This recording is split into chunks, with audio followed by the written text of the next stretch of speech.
السلام علیکم ورحمۃ اللہ وبرکاتہ۔ بسم اللہ الرحمن الرحیم۔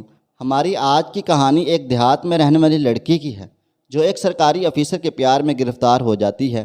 اب دیکھنا یہ ہے وہ اس افیسر سے شادی کر لے گی یا نہیں، مگر لڑکی کے والدین اس کی منگنی اپنے ہی رشتہ داروں میں کر دیتے ہیں، مگر لڑکی بضد ہوتی ہے کہ وہ اس افیسر سے شادی کرے گی، مگر گھر والے اس بات کو نہیں مانتے کیونکہ دیہات کے لوگ اس لڑکی کو اچھا نہیں سمجھتے، یہ لڑکی ٹھیک نہیں ہے وغیرہ وغیرہ۔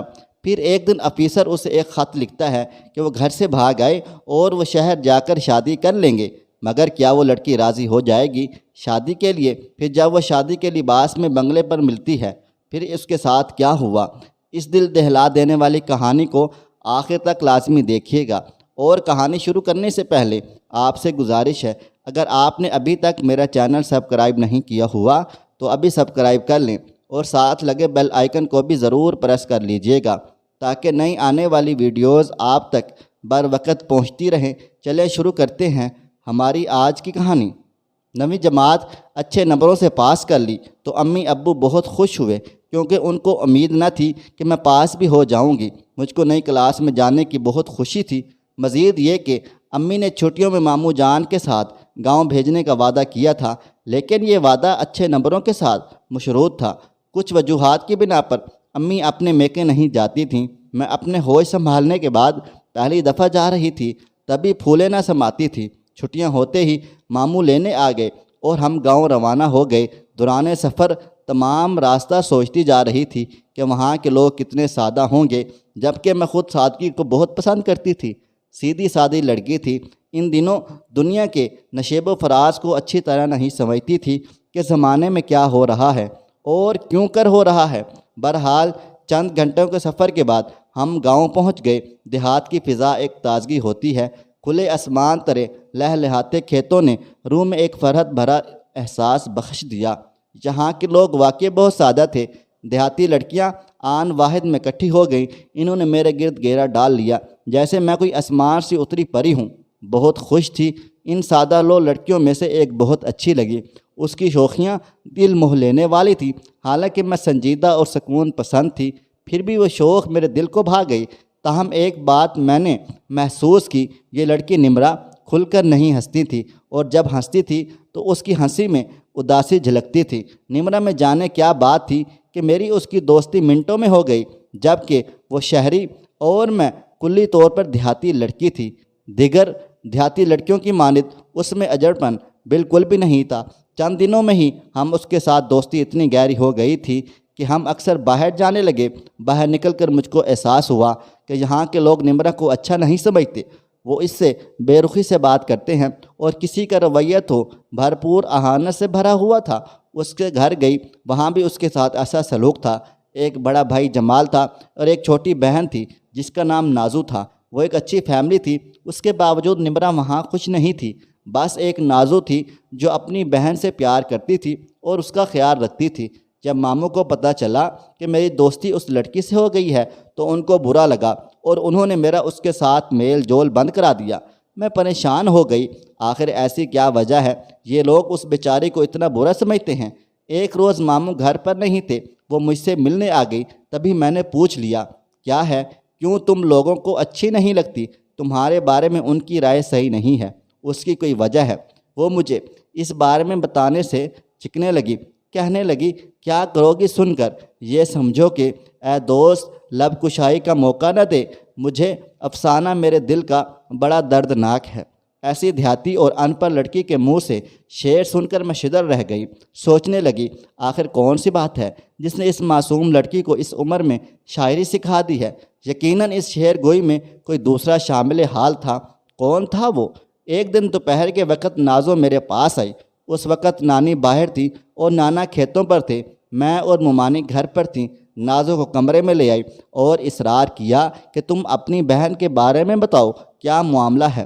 تب وہ یوں گویا ہوئی، سائرہ باجی یہ نمرہ آپ ہی ہیں نا؟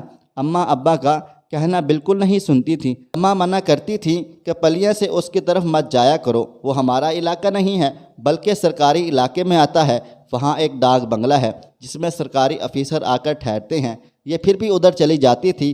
گاؤں والے آپ کو پتہ ہے اپنی بیٹیوں کو ڈاک بنگلوں کی طرف کبھی نہیں جانے دیتے۔ مگر کیوں؟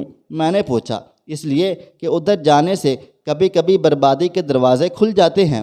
اب میں آپ کو بتاؤں، شاید اسی لیے بڑی بوڑھیاں برسوں سے کچھ ایسی کہانیاں سناتی آئی ہیں کہ ڈاک بنگلوں میں جنات رہتے ہیں اور یہ بھوت پریت کنواری لڑکیوں کو چمٹ جاتے ہیں۔ تو کیا تمہاری بہن کو بھی کوئی جن بھوت چمٹ گیا؟ سائرہ باجی، آپ کو نہیں پتہ، نمرہ آپی کی تو منگنی بھی ہو چکی تھی اپنے تایا کے لڑکے سے، مگر خالد ان کو بالکل اچھا نہیں لگتا تھا۔ وہ بات کرتا تو منہ پھیر لیتی تھی۔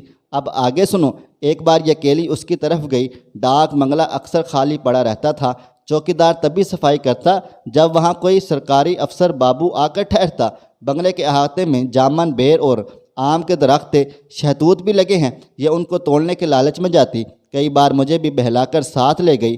اماں نے مجھ کو بہت ڈانٹا کہ اس کے ساتھ مت جایا کرو، جب تو نہ جائے گی تو یہ اکیلی بھی جانے سے ڈرے گی۔ مگر ہماری بہن بڑی نڈر ہے، یہ موقع ملتے ہی اکیلی جا نکلتی۔ جانے کیوں اتنی سیلانی طبیعت ہے؟ بھلا یہ اتنے کھیت کھلیان کافی نہیں سیر سپاٹے کو؟ کیا ڈاک بنگلے پہ جانا ضروری ہو گیا تھا؟ خیر پھر یہ ہوا، ایک روز یہ وہاں پہ گئی تو ایک افسر آیا ہوا تھا۔ اس نے ان کو باتوں میں لگا لیا اور دوبارہ آنے کا وعدہ کر لیا۔ جامن توڑنے کے بہانے روز چوری چھپے اس سے باتیں کرنے لگی۔ پہلے تو کسی کو پتہ نہ چلا، پھر چوکیدار نے دیکھ لیا۔ بنگلے کے باغ میں باپو سے باتیں کرتے ہوئے خان سامہ بھی تھا۔ اس نے کچن کی کھڑکی سے ان کو دیکھا تھا، مگر افسر کے ڈر سے خاموش رہا۔ افسر نے ان کو تحفے بھی دیے اور شادی کا وعدہ کیا۔ کہا میں دوبارہ آؤں گا تو بارات لے کر آؤں گا۔ یہ باتیں بابا چوکیدار نے سن لی اور اس نے ابا کو کہا کہ نمرہ کو اس کی طرف مت بھیجا کرو۔ ابا نے سمجھا اس نے ویسے ہی کہا ہے، انہوں نے کوئی خاص توجہ نہ دی۔ ایک ماہ بعد افسر دوبارہ آیا۔ یہ دوبارہ ادھر جانے لگی۔ کچھ گاؤں کے لوگوں نے دیکھ لیا، انہوں نے افسر کو گاؤں سے واپس بھیج دیا اور ابا کو آ کر بتایا۔ اب میرے بابا کے کان کھڑے ہو گئے تھے۔ انہوں نے آپی کو خوب مارا، دھمکیاں دی، مگر وہ افسر جاتے جاتے آپی سے وعدہ کر گیا، میں ضرور آؤں گا، تم شادی نہ کرنا بلکہ میرا انتظار کرنا۔ وہ بابو تو چلا گیا، مگر ہماری بہن کی زندگی برباد ہو گئی۔ 1 سال تک وہ نہ آیا۔ اس کی آس میں جیتی مرتی رہی۔ دن رات اس کا انتظار کرتی تھی، صرف مجھ سے ذکر کرتی، کیونکہ میں کسی سے آپی کی باتیں نہیں کہتی تھی۔ کبھی کہتی جا ذرا دیکھ آ ڈاک بنگلے کی بتیاں جلتی ہیں کہ نہیں۔ ان کو تو ادھر جانے کی بالکل بھی اجازت نہ تھی۔ میں جا کر دیکھ آئی۔ ان کو بتاتی کہ ادھر کوئی نہیں ہے، گھپ اندھیرا ہے، چوکیدار بھی نہیں ہے، گیٹ پر تالا پڑا ہوا ہے۔ گھر والے ان کی شادی کرنا چاہتے تھے، مگر یہ سنتی ہی نہ تھی، اپنے منگیتر سے لڑتی اور اس کو گھر آنے سے منع کرتی تھی، جس پر تائی خفا ہو گئی کہ ابھی سے یہ حال ہے، جب بہو بنے گی تو کیا کرے گی۔ تائی اب طرح طرح کی باتیں بنانے لگی۔ گاؤں والے بھی بدظن تھے، یہی وجہ ہے لوگ ان کو اچھا نہیں سمجھتے اور ان سے صحیح طرح سے بات نہیں کرتے۔ وہ آپی کو آوارہ لڑکی کہتے ہیں اور اپنی بیٹیوں کو ان سے ملنے سے بہت روکتے ہیں۔ آپ شہری ہیں، آپی کو شہری بہت اچھے لگتے ہیں، وہ آپ سے پیار کرتی ہے۔ آپ ہی ان کو سمجھائیے کہ وہ شادی کے لیے مان جائیں، ورنہ بھائی ان کو باندھ کر مار ڈالیں گے۔ ابھی تو اماں کے چپ کرنے پر، اماں کے منع کرنے پر چپ ہیں اور کچھ نہیں کہتے۔ میں نے نازو سے وعدہ کیا کہ میں اسے سمجھاؤں گی۔ 3 روز بعد میری ملاقات نمرہ سے ہوئی۔ میں نے پوچھا کیا یہ سب صحیح ہے؟ وہ بولی ہاں، مجھے اس بابو کا انتظار ہے، مگر تم کو کس نے بتایا؟ میں نے کہا تمہارا ماتھا دیکھ کر سارا حال پڑھ لیا ہے، جس نے بھی مجھے بتایا ہو اس بات کو چھوڑو، لیکن میری مانو، اپنے ماں باپ کی فرما برداری کرو اور شادی کر لو۔ مجھے خالد پسند نہیں ہے، وہ دھوتی پہنتا ہے اور سر میں روز کڑوا تیل بہاتا ہے۔ ابھی ہم یہ باتیں کر رہے تھے کہ میرے نانا آگے، وہ مجھے کنویں کی منڈیر پر نمرہ سے باتیں کرتے ہوئے 4 بجے ہوئے اور گھر لے آئے۔ گھر آ کر خوب ڈانٹا اور پھر مجھے اس وقت خالہ کے گھر واپس گاؤں بھیج دیا تھا۔ 2 ہفتے بعد میں واپس آئی تو پتہ چلا نمرہ کی شادی ہو رہی ہے۔ فوراً اس کی طرف گئی، وہ مجھے دیکھتے ہی زاروں قطار رونے لگی۔ پوچھا کیا ہوا ہے؟ کہنے لگی سائرہ تمہارے جانے کے بعد وہ آفیسر بابو آیا تھا، 2-3 دن تک ہم نہیں ملے۔ ابا کے ڈر سے میں ڈاک بنگلے کی طرف نہیں جا سکی۔ گھر والے میری شادی کر رہے ہیں، مگر میں خالد کو دھوکہ نہیں دینا چاہتی، کیونکہ میرا دل اس افسر بابو کے ساتھ ہے۔ خالد سے کیوں کر پیار کر سکوں گی؟ ابھی وہ یہ بات کر رہی تھی کہ ایک گاؤں کی بچی مٹھی میں کچھ دبا کر لائی اور نمرہ سے کہا یہ بابو نے دیا ہے۔ یہ کہہ کر وہ بھاگ گئی۔ اس وقت وہاں میرے اور نمرہ کے سوا کوئی بھی نہیں تھا۔ نمرہ پڑھی لکھی نہ تھی اور اردو بھی ٹھیک طرح سے پڑھ نہ سکتی تھی۔ بہرحال اس نے رکا میری طرف بڑھا کر کہا، تم ہی اس کو پڑھ دو۔ میں نے پرچہ کھول کر پڑھنا شروع کر دیا۔ نمرا، رات کو اپنے چند جوڑے کپڑے اور زیورات لے کر آ جانا، ہم یہاں سے شہر جا کر شادی کر لیں گے۔ یہ سن کر اس کی باچھیں کھل گئیں اور چہرہ خوشی سے گلنار ہو گیا تھا۔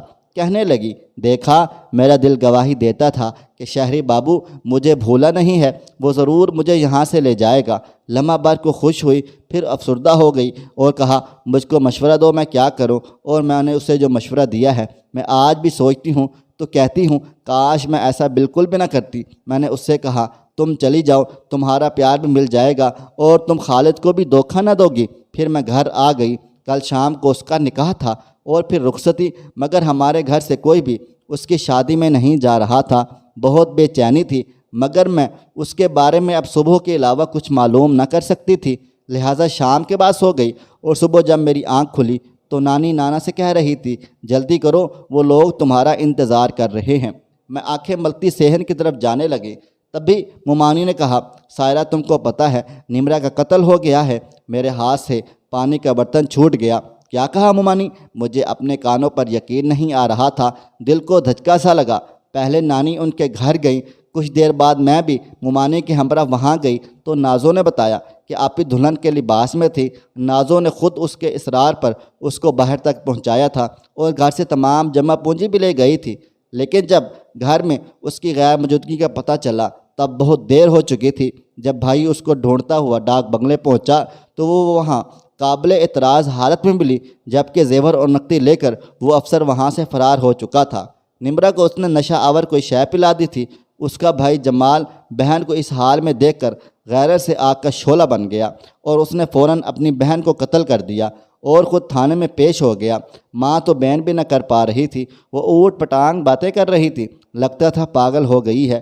باپ بیچارہ سکتے میں آ گیا تھا۔ جب مجھ کو اپنی ناسمجھ اور عاقبت نااندیشی پر بڑا غصہ آیا، میں نے ہی نمرا کو مشورہ دیا تھا کہ وہ وہاں چلی جائے۔ مجھے کیا معلوم تھا محبت کا یہ روپ بھی ہوتا ہے۔ میں 9ویں کلاس کی طالبہ تھی، لوگوں کو سمجھنا اور زندگی کا تجربہ مجھے چھو کر بھی نہ گزرا تھا۔ بار بار نمرا کا معصوم چہرہ نگاہوں میں آتا، آنکھوں سے آنسو ٹپکنے لگتے۔ سوچتی تھی، اے کاش میں گاؤں ہی نہ گئی ہوتی، اگر گئی ہوتی تو نمرا سے نہ ملی ہوتی، اگر ملنا ہی تھا تو پھر اس کو ایسا مشورہ نہ دیا ہوتا۔ وہ بیچاری تو اپنے بھول پن میں پوچھ رہی تھی، اب مجھے مشورہ دو، میں کیا کروں؟ اے کاش میں اس کو وہاں مشورہ دینے نہ جاتی، اس کو روک لیتی، وہ شاید رک جاتی، کیونکہ وہ مجھ پر بہت اعتبار کرتی تھی، میری ہر بات مانتی تھی، لحاظ کرتی تھی۔ وہ گاؤں کی سیدھی سادی لڑکی تھی اور جس لٹیرے نے اس کو دھوکہ دے کر لوٹا تھا، اس راہزن نے یہ بھی نہ سوچا کہ گاؤں میں گھر سے نکلنے کے بھاگنے کی سزا لڑکیوں کو موت کی صورت میں ملتی ہے۔